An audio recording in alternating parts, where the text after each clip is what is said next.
Well, hello everybody and welcome to the DaveCast for Thursday, March 4th. I want to start off today with a few announcements regarding Conyers First. As I hope you all know, we're going to be beginning in-person worship services this coming Sunday, March 7th. And so I wanted to give you a few details of what to expect.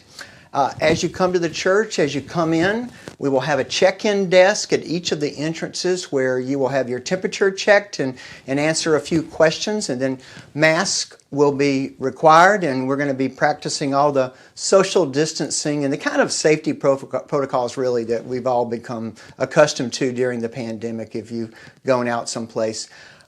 We are not going to be starting the 8 o'clock service back as yet.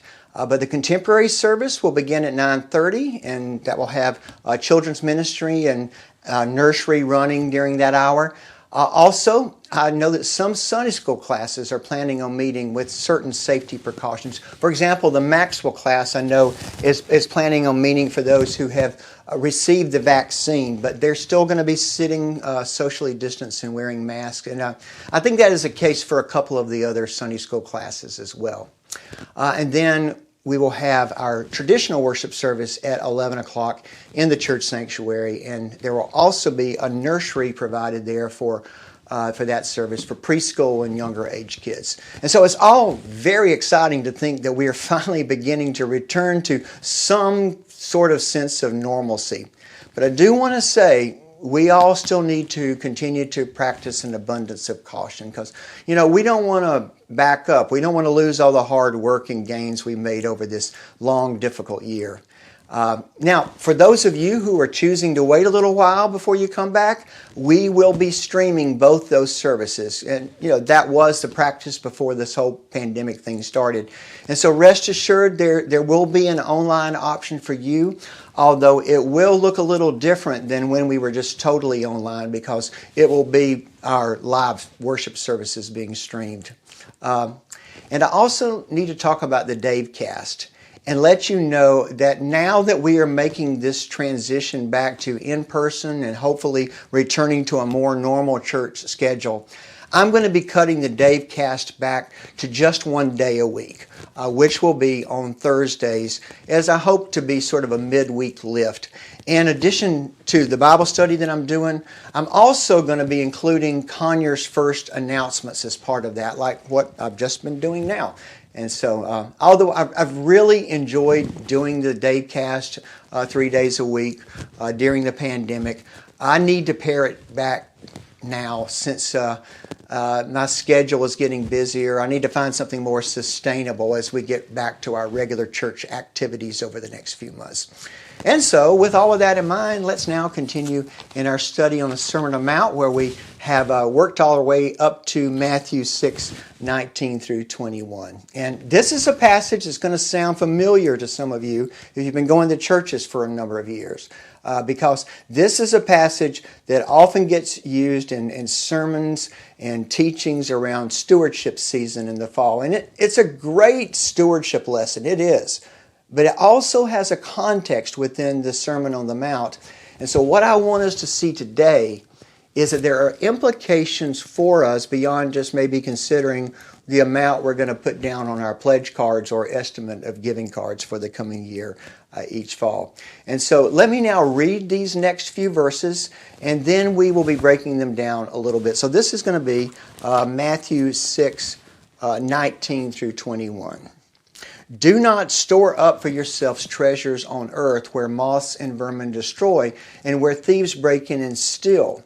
But store up for yourselves treasures in heaven where moths and vermin do not destroy and where thieves do not break in and steal.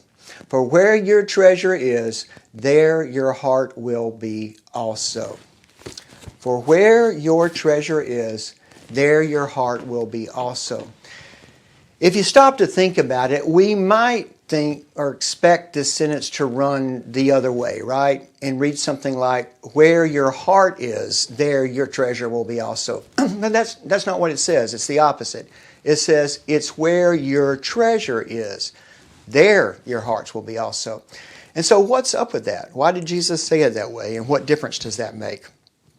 Well, Remember what Jesus has been talking about just before this, all through Matthew chapter 6. The context, if you will, in which these verses have occurred. He's talked about giving. And then next he talked about fasting and praying, and then fasting again. And he has warned about practicing those things in such a way as to only impress others. Jesus starts this whole section off by warning us, be careful not to practice your righteousness in front of others to be seen by them. Because if you do, Jesus says, you will have no reward from your Father in heaven. The only reward that you're going to get might be the temporary applause of those around you. I mean, maybe they'll be impressed, maybe not.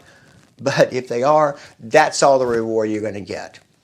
And he calls people who do it that way hypocrites. If we treasure the attention of others, he says we already have our reward. It's here on earth. Now, giving, praying, fasting, those are great things. Of course they are.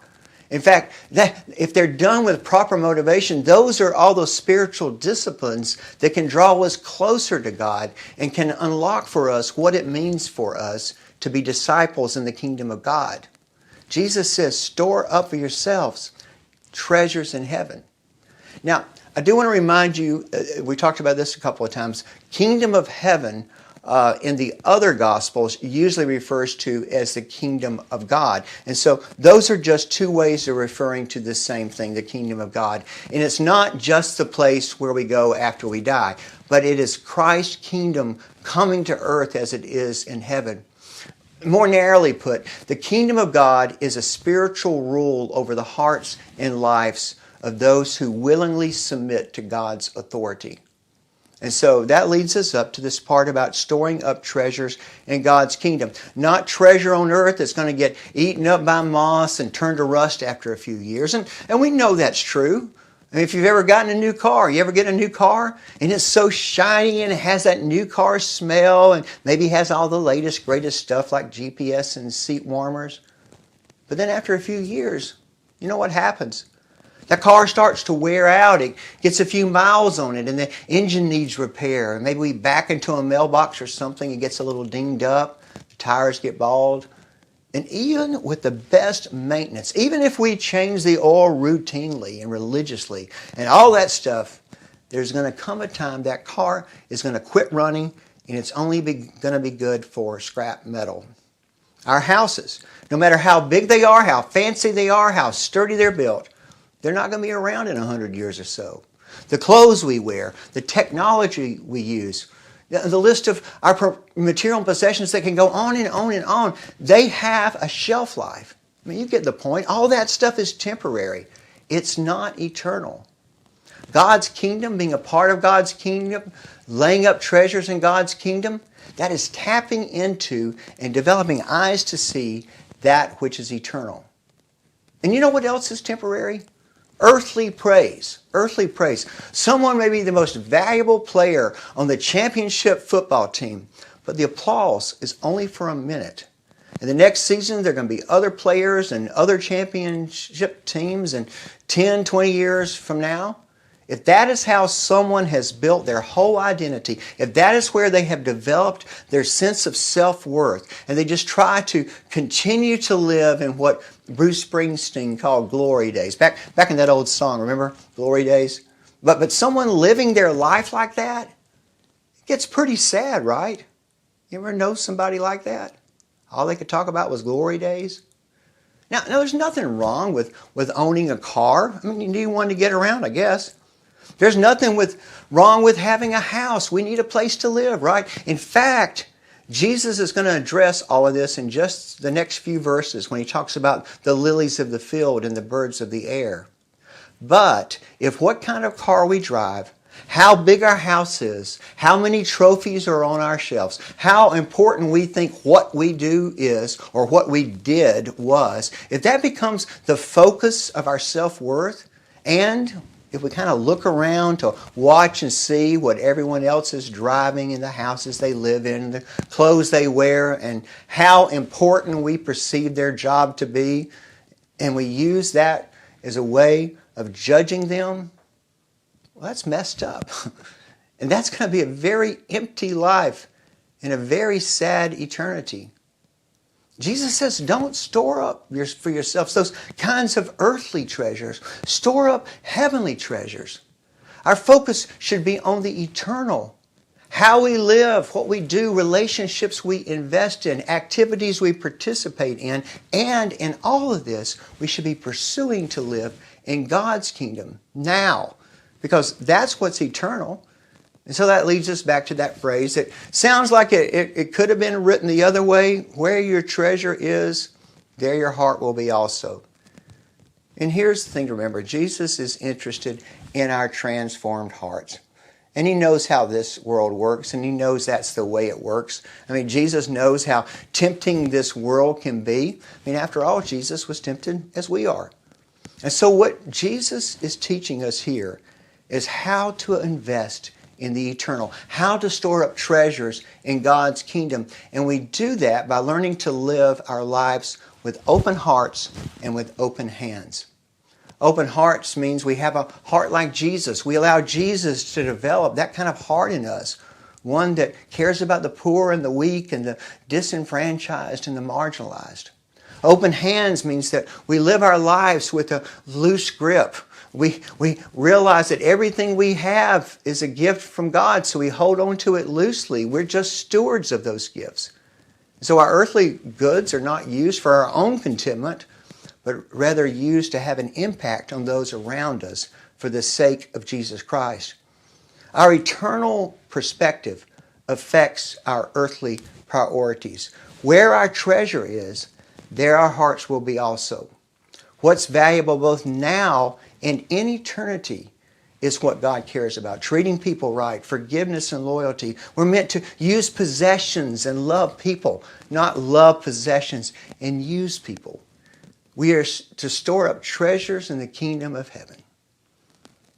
All right, I'm going to stop here for today. Next week, we'll continue in the next section.